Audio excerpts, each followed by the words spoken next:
You are listening to Fika with Vicky on United Public Radio, 107.7 and 105.3 from New Orleans.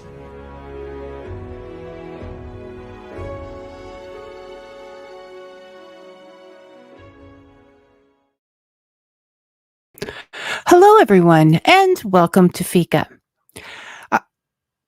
Today is all about Robin Hood, but unfortunately, he couldn't be here. You know, rich to rob from, poor to give to. So it's just me and you. I would love it to get some chat and feedback from you all about your Robin Hood experiences and your first Robin Hood story and your favorites. I'm just going to switch over to comments here. Or just to say hello, I'm out here.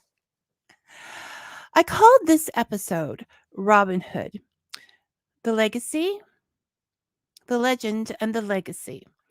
The legend because, according to the Encyclopedia Britannica, a legend is a story from the past that is believed by many but cannot be proved to be true, such as Robin Hood. And a legacy is something that happened in the past that comes from someone in the past, like Robin Hood as well. But I also should have added another word, lead. Robin Hood catches us in our youth with a vision of living in a forest with friends, making merry, and enjoying a carefree existence. But not only is it a vision that leads us to Robin Hood's story itself, it's a lead-in question. It's a lead into questioning what is truly right and what society tells us is right, and the repercussions of perhaps not following what society is telling us. So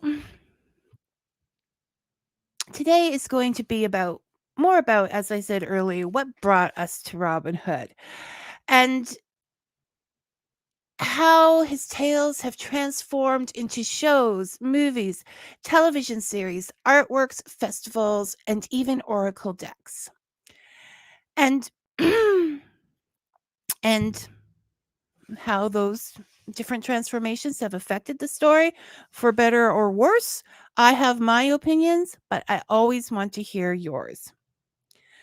So the first thing I wanted to do is introduce my first Robin Hood experience, which I think I've mentioned at least once or twice before. And that was Errol Flynn on Sunday afternoon movies, swinging out to that limb and saying, "Welcome to Sherwood, my lady." And I decided right then and there I was going to enjoy that welcome and stay there. And I have done through many, many, many years. There are other Robin Hoods that have come into my life. In 1991, I think it was. And don't criticize me. There was the Prince of Thieves. And now this Robin Hood is always going to be special to me because, can I do that without a shine? Because our march back up the aisle after our wedding ceremony was the song after Robin Hood and Maid Marian got married. I don't think it's a spoiler to say that they got married. And our theme song, our first song for the wedding dance was Everything I Can Do For You, which was the theme song. Everything I Do For You, which was the theme song for Robin Hood from Bryan Adams. There is also Robin Hood of Sherwood, which we've talked about a lot of times with Mark Ryan, and it has a more mystical influence to its telling of Robin Hood and influenced a lot of people along the way. It's their 40th anniversary. If you're a fan, jump onto one of their sites and say, "Happy anniversary, congratulations." And You can also pick up some of the CDs. It's playing on Prime on one of the side channels. I can't remember, but you can find it somewhere always. So check that one out. Um, Anybody else want to jump in with their favorite? Go ahead. I'm just going to move on here. It's been a while since I haven't had a guest, so it's taking me a minute to get my footing. Don't pretend you haven't noticed. Okay, so when we talk about Robin Hood showing up in a lot of different places, um, we're looking at animation, the fox in Walt Disney's Robin Hood, and a fox is kind of a cool way of portraying Robin because he wasn't like all well, it depends on the version, but generally he lived and survived by his wits and his humor and his intelligence, strategy. He didn't go with the muscles. So I like the fox representation of Robin in the Disney movies. Also, recently, not recently, recently to me is not the same as recently to someone who's 20. Um is the fact that Hawkeye Hawkeye is obviously a spin-off from Robin Hood on the Marvel series. And yes, I do like Thor, as mentioned, but really, Hawkeye is my favorite because he doesn't have superpowers. Okay, he's just a guy out there with a bow and arrow. He has got to be the bravest of all the Marvel characters. Um to do that. And he's doing it because he wants to keep the world safe for his family. He's the family guy in the whole thing. He's the one that's worried about the people that can't protect themselves, possibly a little more. He doesn't have money, the greatest of all superpower, to fall back on. He is not an immortal. Hawkeye is just out there doing his thing. So, um, definitely like the Hawkeye version. I haven't watched Green Arrow enough. It was on my radar, but it never happened. So, need to take that one in more. We have a couple of comments here. Thank you. Okay. Dave says, don't forget Rocket Robin Hood. And yes, I used to watch that all the time when I was a small child. I don't know. It was from 1966 to 1969. So, very small child. Maybe I caught it on reruns. It is in an animation in which Robin Hood is in space. Same kind of story, except it's the different planets that are um, causing the trouble, the leaders of the different planets. And it was made in Canada. I don't know how syndicated it is. I haven't had a chance to look into that yet. So there is Rocket Robin Hood that influenced a lot of us. And it does. The theme song and everything has Robin Hood. I think maybe Maid Marian is just a little differently than the historical versions, but definitely, definitely a plus. Brian is asking, very good, Brian. That was on my list of subjects. Brian says, I've heard that the name Robin Hood isn't the name of a single person, but rather more of a title given to a series of outlaws. Okay, so today we're talking about our ideas and what we think, and I'm not going to give any definite answers because I'm not sure anybody can, but I do agree with that theory.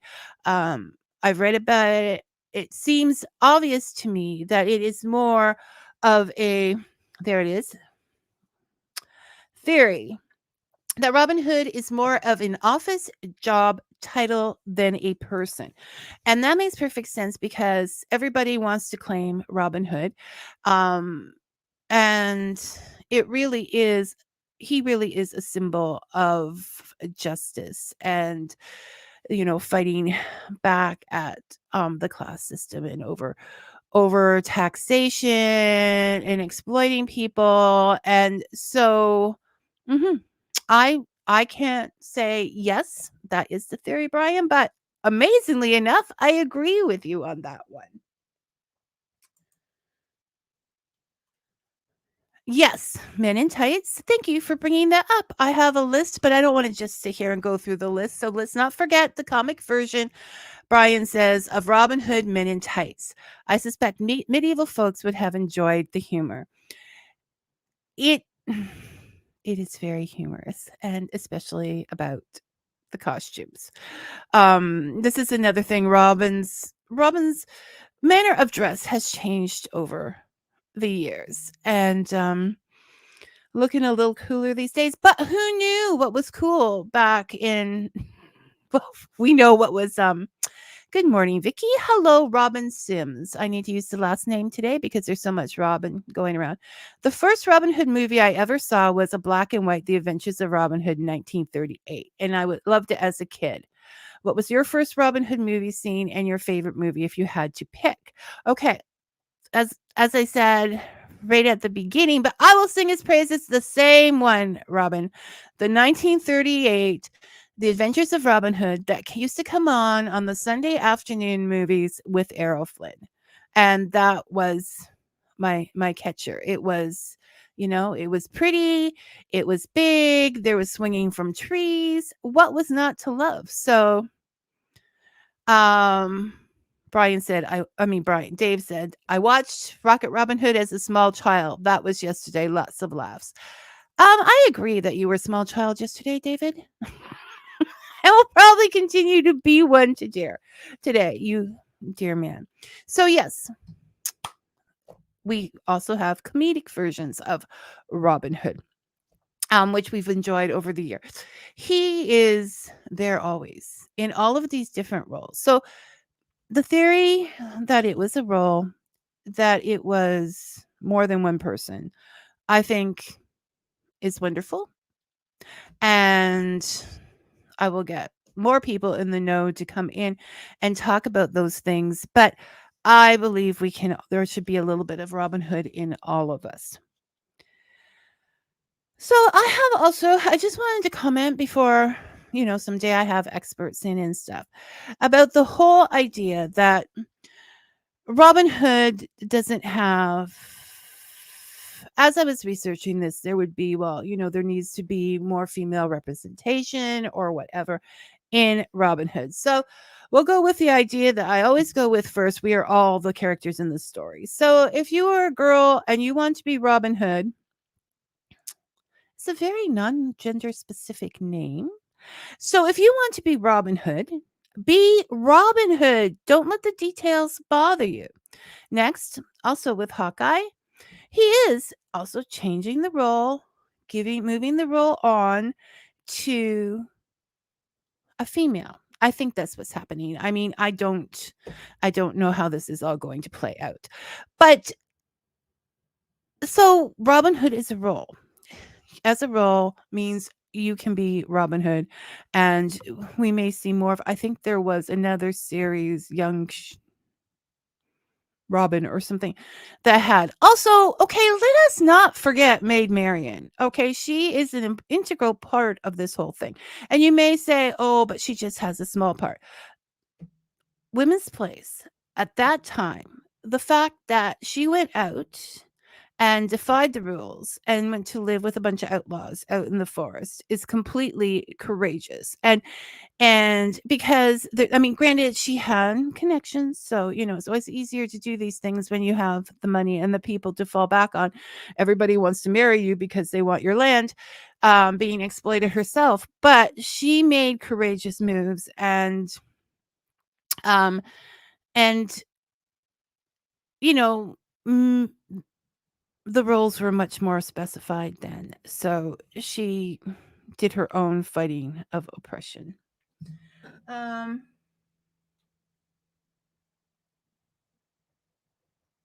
Oh, see, I don't read comic books enough. Okay, Distinguished Monster says, I believe there was a female character-led comic book called Robin Hood, Robin with a Y. Um, yeah, I'd like to know more about that. I'm writing that one down to go look up. But if you know more, Mr. Monster, um, let me know. Okay, Robin with a Y, female comic book. Um, okay, guys.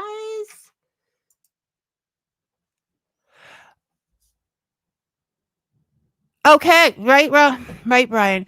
Marion also served as a spy for Robin Hood by living in the castle with the evil folks. That's pretty damned heroic.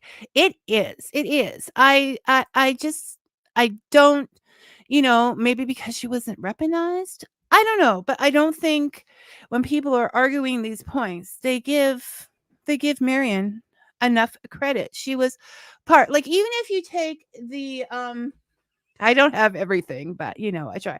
Even if you take the Russell Crowe version, in which it was very obvious that Robin Hood went off to fight the battles while Marion stayed at home and took care of things. And then he finally had to face up to the fact that there was a lot of battles at home and he came home and they had to fight together. So there are partnerships, there are different relationships where one person takes care of another thing. Um, the Robin Hood and Maid Marian story is something that goes back in folklore and things a long way. I believe. I'm not committing to anything right now. Dave. All heroes need a bad guy, and I think Alan Rickman was the best in Prince of Thieves. I do like Mr. Rickman as the sheriff. I don't think. I mean, yeah, he's Alan Rickman. Okay, that's all that you have to say about that. So we have touched upon the Errol Flynn adventures. Back in okay, that's between Robin and Dave, but they're totally agreeing again. Um, okay, so Mr. Monster says that the Robin Hood with a Y comic was publisher of the comic is Zenescope, an independent, not Marvel or DC. Okay, I'm reading that. I'm writing that down. So Zenescope, and I'm going to look that up. We're all about indies here. All right. Okay, so there was also a 1955 to 59 series with Richard Green, a Robin Hood for television, and that one I think is okay because I think it could possibly be in public domain, but you can get episodes of that on YouTube.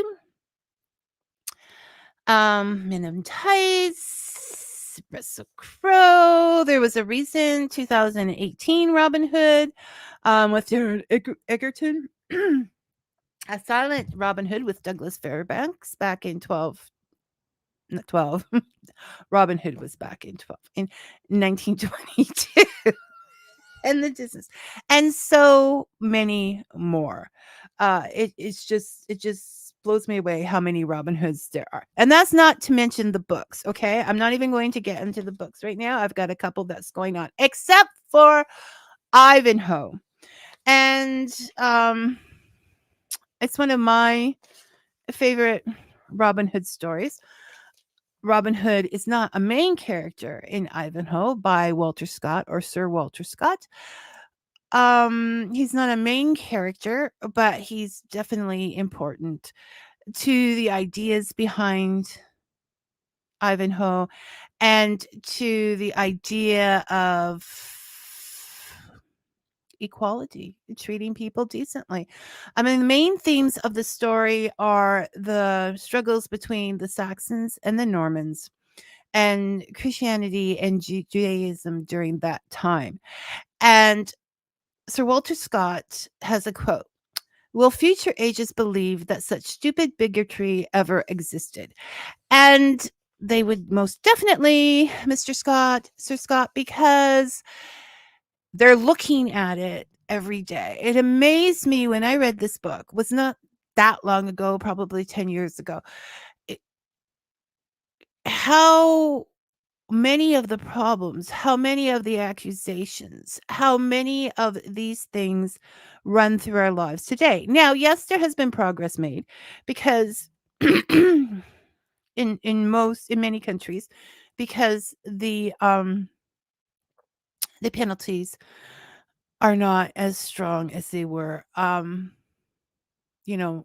have not taken to the streets in my city that I can ever remember. But the thoughts and the motives and the unkindness continue in many ways. So Sir Walter Scott also wrote Rob Roy. He lived from 1771 to 1832, and I I think it's a great book. Yes, there's differences. It was written in the 1800s, 1819 to be exact, but it has the idea, that idea of helping people out, of not, you know, um like the Holy Grail. Only that was King Arthur's time. But I'm being oppressed by the system. It's very much Robin Hood type of idea. And they were. I mean, that goes without question. They were. So I suggest if you haven't and you're a Robin Hood fan, to pick up Ivanhoe and read it through. Now, as Robin Sims always says, I don't want to go off topic. You can go off topic anytime you want to, within the realms of Robin Hood. I'm just going to go on talking unless there's like another comment or things around. So, guys, since you're all guys, if you want me to be quiet, you know what you have to do. Okay. So, we often also talk about how sometimes you have a love of books, not just a love of story, a love of books. And this is the one great thing about Robin Hood, is that you get into the old legend type books. So one time when I was in Philadelphia, my friend that I was visiting took me to a secondhand bookstore that was in an old railway station, and it was magical. And one of the things I found there was this 1927 version of Robin Hood, written by author Malcolm. Author Malcolm, Arthur Malcolm, with illustrations by Margaret Malpass Geyser. And so we have the illustrations in the book like this. Sorry for those who can't see, it's a Robin Hood picture. I'm going to be sharing some of this up on the Facebook site. So Fika with Vicky Facebook site. So if you want to see, come over there and join and follow and do all of these things. But plus, it has what I have always loved. What I've looked up, and all I'm getting is border decoration on this around the words type of art. But there's got to be a classier name. So because it's wonderful. So here, not only do we have leaves and such, but we actually have pictures, different pictures around each page. Very extensive pictures. So beautiful artwork that you just don't find today, kids. And then I found, which is going to have another connection, this book, Robin Hood Song, and it has different ballads and things from Robin Hood that are, but also, once again, a fabulous artwork. Where are we here? Beside each of, I don't think you can see it, beside each of the stanzas, there's another picture and it moves slowly in action. Um, it's like one of those flip books that they used to have. It moves slowly in action down the page. And that art is by Virginia Lee Burton. And so intricate, so So beautiful. It's just so sometimes it's the Robin Hood books, it's the King Arthur books. It's that kind of thing that you can pick up a copy of something that is just a beautiful work of art beside the story. So I'm going to get where this ties into other things in just a minute. Hi, Rose. Thank you for joining us. So, why that connects? Because, as I said in my description, I'm going to talk about what I like about the Oracle, the Sherwood Oracle. And of course, I was going to like it. That was, there was no question. But I did pick it up, but I have specific reasons for liking it. I did pick it up a month ago. And so I've had time to work with it and look into it. And as you can see from the front of the box, and now from the cards, is that the artwork is just spectacular. Here's Maid Marian, since we would.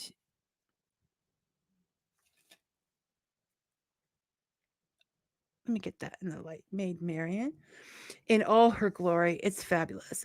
And it's by Yvonne.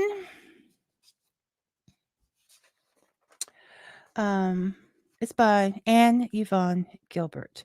And she did I haven't seen her work before. I'm hoping she gets some posters done of these because it's just beautiful.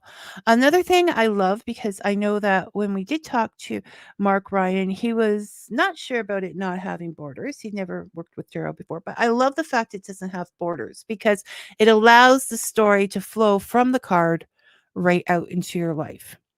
And with these cards, the story is very important. It is a very easy to use and practical oracle. And I don't know it, which does easy to use does not mean lacking in depth. I don't know if that's because I am familiar with the story of Robin Hood, so I'm not going into the story cold, but there have been other story oracles that I've looked into that that are still not this straightforward, I don't think. So, of course, when I got the box, I did not sit and read the book. I did not. I opened it up and grabbed a card and immediately started looking for the meaning, and cuz that's how I do things. I just have to get in there and start and then go back and do it the right way. So, for each of the characters, which is why it's so used. We're going to use King John here because nobody wants to get King John, I'm sure. So he's a difficult card, you would assume. However, it is pointed out that he, although a very disliked king, a very great at administration, um, good at seeing the whole picture and what he needed to do to get where he wanted to be. And clever. I mean, I know in the things we make him, well, it's actually the sheriff we make looks not so clever, right? But but John is but Prince John does have some things that you might want to look into. And so with each card, you get a little verse, a description of them, the keywords, of course. Keep having him as a companion, having him as a challenger, a blessing about the tree that works with the card, and most importantly to me, and I think this is what makes things so workable for me, is the question of the questions. I mean, asking sometimes we don't even know the question we want to know about. So in one case, I was feeling stuck, so I decided to pull a card. I mean, these are much more, I think, everybody can see things themselves way, but I think these are much more do the work so that you can achieve the future you would like, or come close to the future you would like, as opposed to telling you what the future is type cards. So I got the question, I was feeling stuck, so I pulled the card and I got the question, can you be, it was like, can you be spontaneous? And I said, no, I can't. I have all this going on. I have to do all this stuff. And then it's even the tone of voice, because then I heard, I heard, oh, the toys.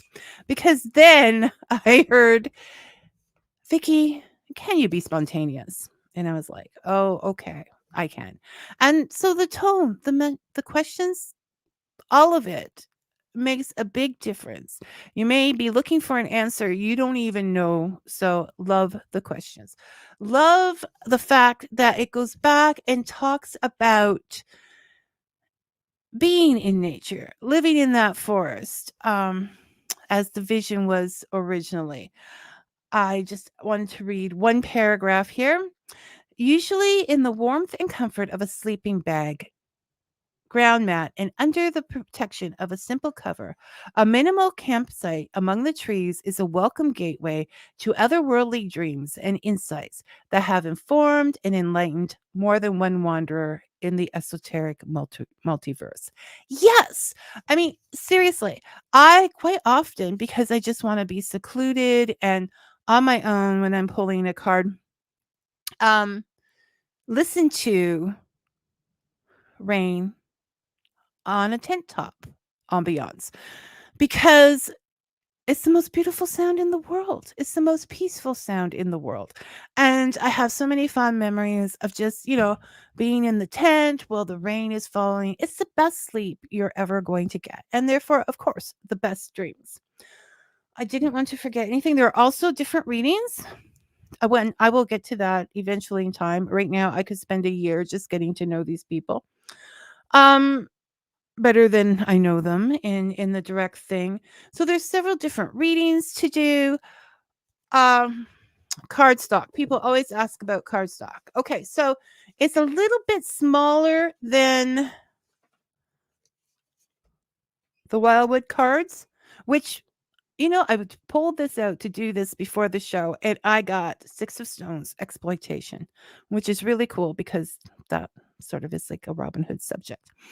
And so I can't tell, like, I feel, I mean, it is the cardstock is at least the same as the Wildwood Tarot.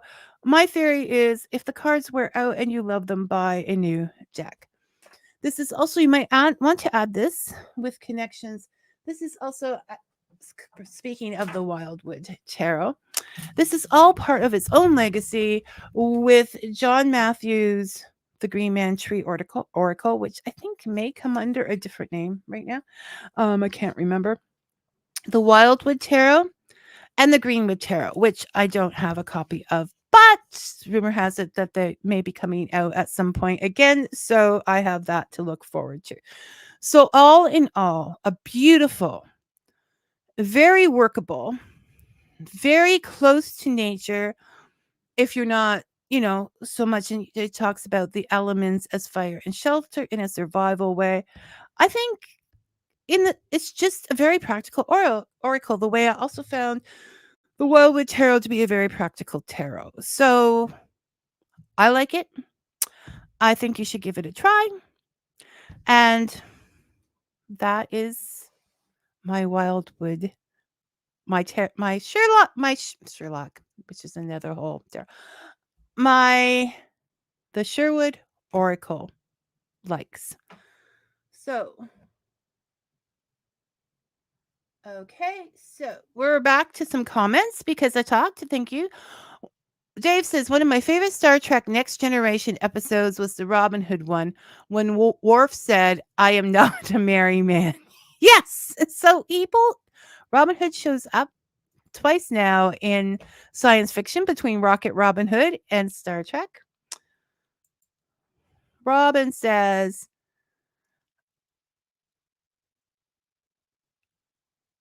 that Wayne and Schuster, that's a while back. When were they on? did a skit on their show called The Robin Hood Roast, kind of a parody on Dean Martin's roast. It was hilarious. I wonder if we can find that clip on YouTube. I'm going to look after Robin, or maybe you can look. Why am I always doing the looking? The cover artwork done on Sherwood Oracle is really well done and fitting. It is. She's illustrates books mostly. I think I need to look more into her. Like I said, if they have posters, I would feel okay. So, well, you might have noticed that I was interrupted for a brief second. I was also, who is this? I was into my room came some Robin Hood that was in 1983. Okay, so some Robin Hood action figures, and they took some Star Wars action figures and made them, the company, these aren't you buy them, and made them into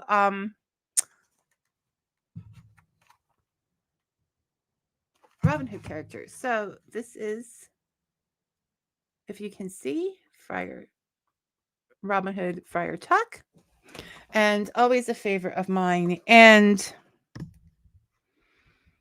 I don't know who this is. Are we sure that it's from the Robin Hood movies? This one, David? Let me see the back of the box. We'll have it. Okay. I think he has a cloak on, brown pants. Okay, it's either Will Scarlet or Longbow Robin Hood. One of the above. So these are that's Robin. So Longbow Robin Hood. All right. Now, what else do we have? Okay, so when it comes to Ivanhoe, I'm going back. Kevin Costner. I know, but it doesn't look like Kevin Costner, not in the least.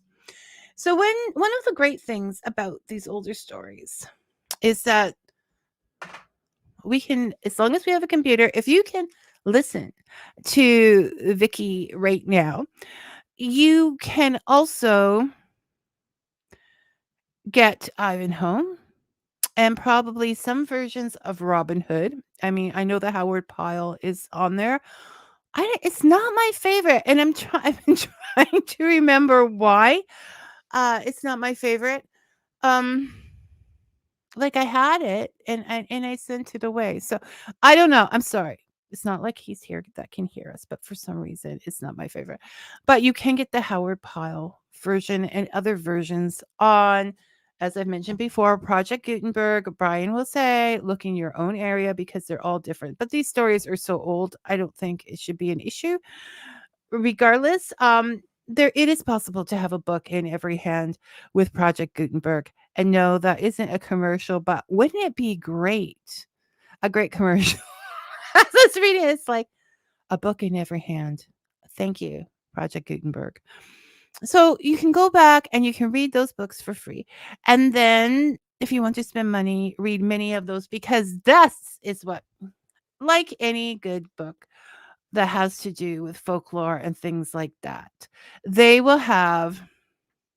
And there's actually, I'm going to look into this and see if I can go. At the end of the Sherwood Oracles, you get your bibliography for further reading and resources. And it's like 3 pages, modern retellings. So there's lots of modern retellings in books. I've got a couple going. Music and websites and organizations to check out. So this is all part of my research to get other people in to talk about Robin that know what they're talking about. I'm more touchy feely. Oh, Robin, it's good kind of gal. Mr. Monster.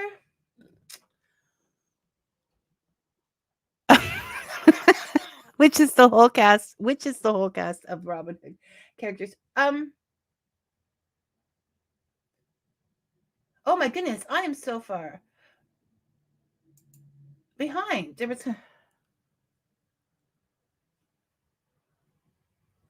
There's a surprisingly unfunny one season of a Mel Brooks pre-Men in Tights comedy TV show called When Things Were Rotten. Ooh. And it wasn't funny? I think a lot of people would probably find Mel Brooks less funny today. Um, when things were rotten. They were rotten in a lot of ways, but they're rotten in a lot of ways. Just people don't be wanting the good old days because they weren't always. As a kid, I always wondered about Rocket Robin Hood. Robin Sims says, how did they not burn their backs and legs with their atomic rocket backpacks? Well, see, this Robin Sims means you need to write some Rocket Robin Hood fan fiction and explain that for future generations. See, this is the fun of this because, I mean, you can't say Rocket Robin because I'm sure that he's not in social and public domain yet. Um, Probably getting close. I don't know, but you can take Robin Hood and put a rocket pack on him and find out how it doesn't burn their legs and things. Okay.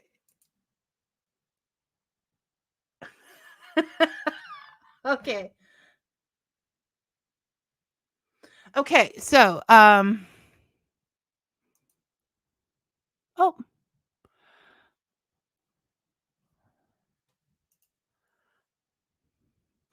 okay. So I think that, I'm not, I think I missed something or whatever. I'm not sure where that comment was directed to. I missed one of Brian's comments the other day and he made sure I knew about it. So I'm trying to be extra careful. Um, Dave is thinking one guy did all the voices on Rocket Robin Hood cartoon. I'm not sure. I will have to check that out. Um, it's possible, like many, many things. So, like I was saying with her, the great thing about public domain and books that we can get through Project Gutenberg is that we can read the original and the original stories, many original stories for free. And then we can go on and read the new versions that because it's open that were written about them and send a little cash to the living if possible or get them at the library or wherever else they may be available. Or we can even indulge ourselves into writing our own version of Robin Hood, but it's open to write about, make oracle cards about, festivals. Make a whole festival about. You don't have to worry about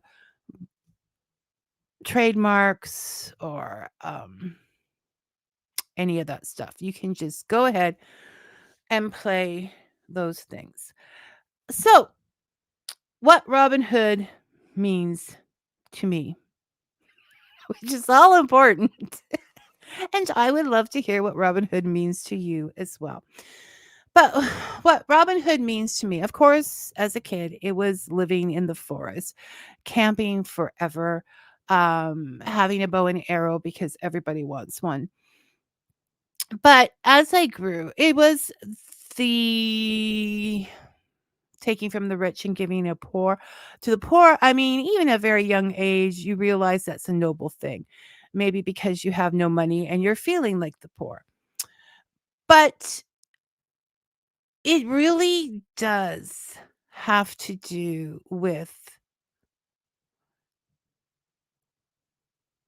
making it good for everyone, making sure everybody eats, making sure that they're not exploited, making sure that, in the modern books, he was someone who had been part of the aristocracy. So he would be more comfortable, fighting them.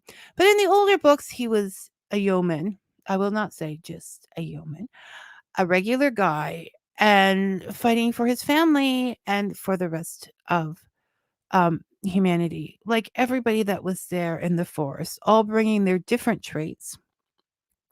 I mean, I mean, I love Robin, but I've always have a soft spot for Friar Tuck because he always seemed extra merry and had his indulgences. You have Will Scarlet that is angry. You have Little John, who is definitely a family man, and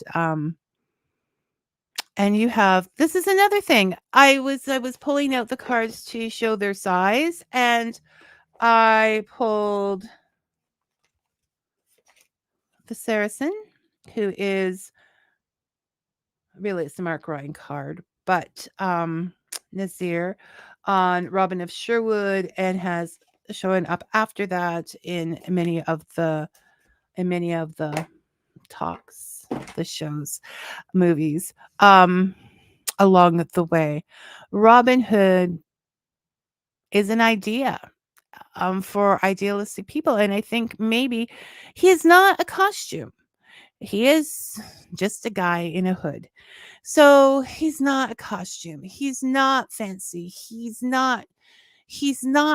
idea that I think needs to come back. I mean, I am not I don't like to I'm not putting down society. It always has its things. But perhaps it could be a little less materialistic, a little more nature. And I think Robin Hood brings all of those things to the front.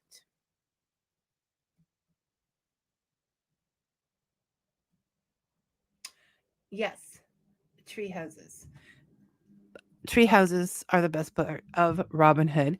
Mr. Munster and oh, thank you, Benjamin Stimson, who was also a guest with his ancestral whispers. Sorry, Ben. It is a great.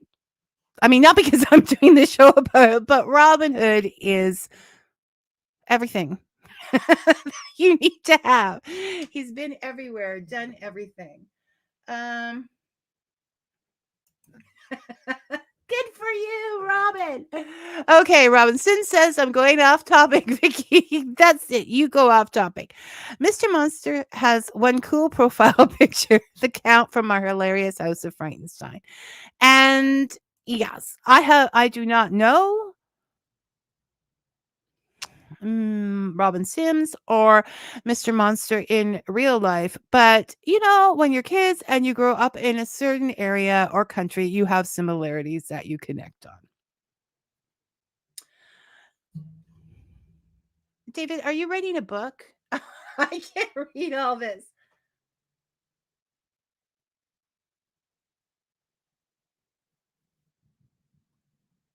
Okay. David just watched a show on a special on Robin Hood the other day, and he says, I think it's interesting that there is new info that the real Robin may have been a Roman who lived a few hundred years before. The stories were written. Was a great documentary with lots of points leading to a real Robin Hood who was also known as the Bear in Welsh. Okay. That is interesting information and possibly true. Like I said, I'm not committing myself to anything ever, probably, because I will just get guests in to talk about it, and I will be polite, and I will listen to all of them, and I will observe, and so I respect that theory.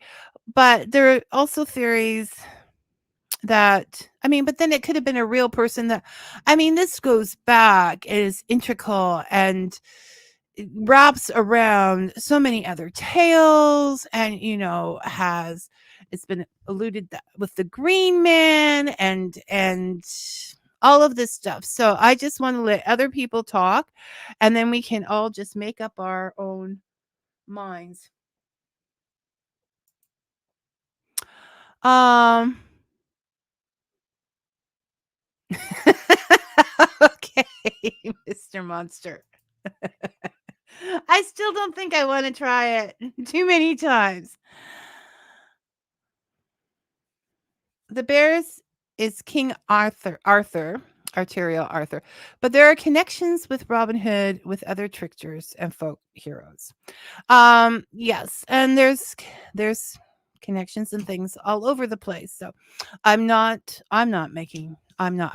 I'm just going to take everybody's opinions, and then we can work it all out through many different shows. I'm just looking. In fact, inside my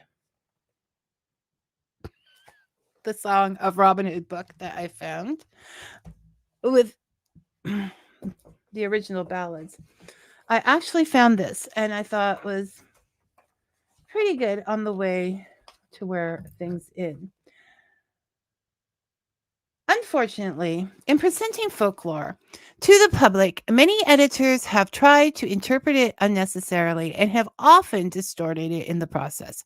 Consequently, the lore we offer is not always folklore in the truest sense. Our well meant services are sometimes disservices, both to the e reader and to his traditional heritage. So I think that is what I think perhaps that is what I'm trying to figure out here. When is it important to stick to the original story? If it's a modern story and it's fictional and it takes a different direction, um, how do we find the resources for ourselves in the future to where are the best resources in the future to research what the origins may or may not have been. And, can we all just get along and talk about these things in a reasonable fashion? Um, oh, see, why don't you ever apologize to me? Yep, that's it. I got them mixed up. It was about the Arthur. You are right. All right. He's using his phone again to type. Okay, so see there? That was just resolved. Um, and very nicely. It doesn't have to go further, people.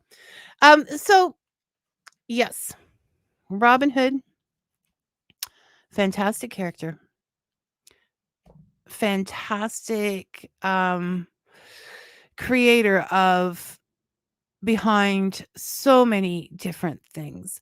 Did he have connections with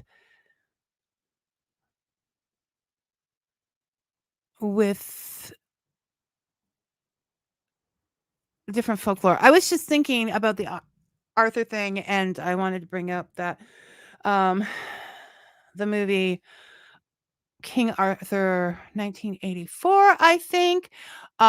The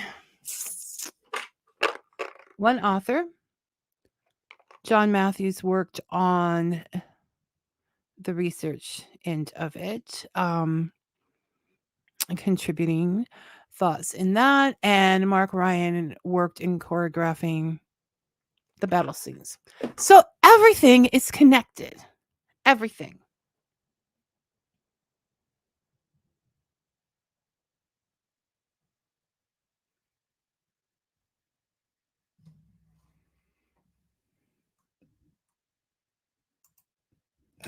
Okay, so Mr. Monster says we're really missing that idyllic sense of the people for the people by the people today.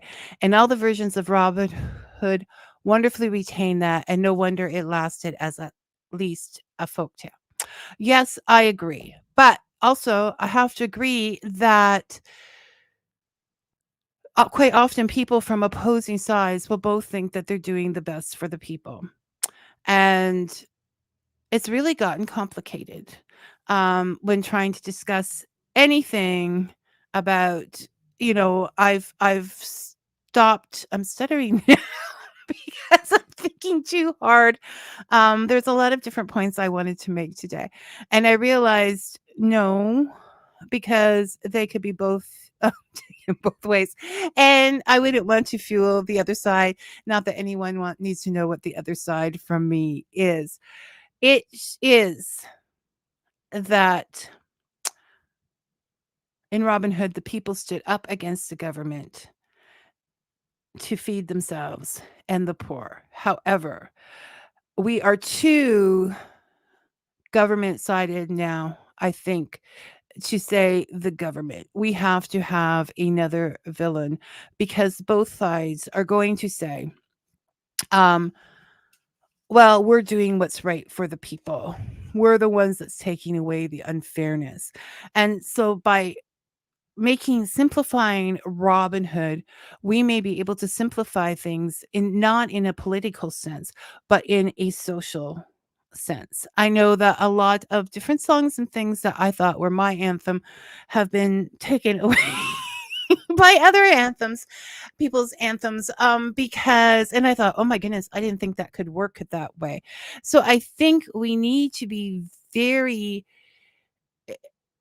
careful in our wording, or those that are our folk heroes for a particular reason will be taken up by others.